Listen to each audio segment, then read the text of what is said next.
நீங்க ஆர்டிபிஷியலா உங்க மனச டைலூட் பண்ண வெளியே இருந்து இந்த ட்ரக்ஸ் எல்லாம் அந்த ஆல்கஹால் எல்லாம் எடுத்து என்ன பண்றீங்களோ அதை இந்த 5 புலன்களே கொண்டு வரலாம். ஓகே. ஆமாங்க ஆமாங்க ஆமா 5 புலன்களே காத்து கிடக்குது. ஓகே, நம்மளால அதை பயன்படுத்துறது இல்ல. ரொம்ப அற்புதம் ஜி. இது ஒரு வித்தியாசமான ஒரு ஆமாங்க. வித்தவுட் எந்த பிளேவரே அங்க இல்லைன்னா கூட அற்புதமான நறுமணம் உங்களை அப்படியே தாங்கும். என்னங்க ஒண்ணுமே இல்லையே, எம்டி வெறும் இடத்துல இருக்கேன், என்னங்க இப்படி ஒரு அது எந்த மனத்துக்குமே ஈக்குவல் இல்லாத ஒரு நறுமணம் எனக்கு அப்படியே தவழுதேங்கிற சூழல் கொண்டு விடும். எப்படி சாத்தியம்? கரெக்ட். ஒரு அமிலத்தோட ஒரு சுவையான ஒரு சுவையை நாக்குல இருந்து சுரக்குதே, இது எப்படி வரும்? ஆமா, அதாவது நான் மயங்கி எல்லாம் கிடைக்கலங்க, இருக்கிறேங்க. கரெக்ட். இருத்தலா இருக்கிறது எனக்கு அப்படி ஒரு ஃபீல் வருதுங்கன்னா இதை எந்த ட்ரக் கொடுக்கும், எந்த ஆல்கஹால் கொடுக்கும்? கண்டிப்பா அதை விட கோடி மடங்குல அது பெட்ரு. கரெக்ட். நான் உட்கார்ந்து இல்லைங்க, பறக்கிறேங்க அப்படின்னா எப்படி இருக்கும்? கரெக்ட். எந்த ஒரு இன்டிவிஷன் இல்ல வெளியில இருந்து.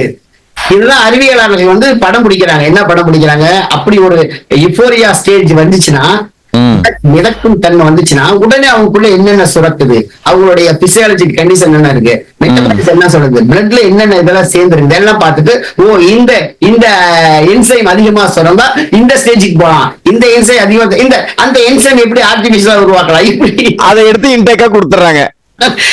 இப்படி போறாங்க அவங்க. ஆஹா.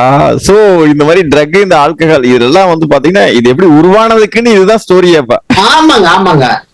எல்லாருமே வந்து புலன்களை அடக்கணும், மனதை அடக்கணும் இப்படியே சொல்லி கொண்டிருக்காங்க.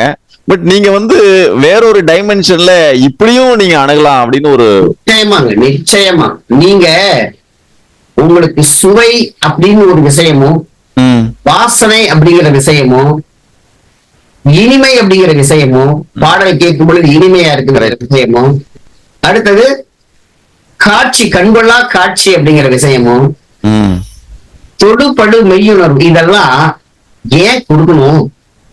ஆமா, எது கொடுக்கணும்? அது ஒரு கேள்வி வருது. புலன்களை அடக்கணும் அப்படின்னு ஒரு கேள்வி சொல்லும் பொழுது எதுக்காக கொடுக்கப்பட்டிருக்கு? அதுல வந்துட்டு பாலுணர்வையும் கூட சேர்த்திக்கங்க. ஏன் கொடுக்கணும்? என்ன காரணம் கொடுக்கணும் அப்படின்னா, இதுலயே ஒன்ஸ் இதுலயே ஊடுருவினா அங்க ஒரு ப்ராசஸ் நடக்கும். அது பூரணத்துவத்துக்கே வழிகாட்டியா நுழைவாயிலா இருக்கும். அங்கேயும் நம்மளோட உண்மை தன்மைய, இருப்பு தன்மைய சந்திக்க முடியும். அங்கேயே என்லைட்மெண்ட் நடக்கிறதுக்கு வாய்ப்பு இருக்கு.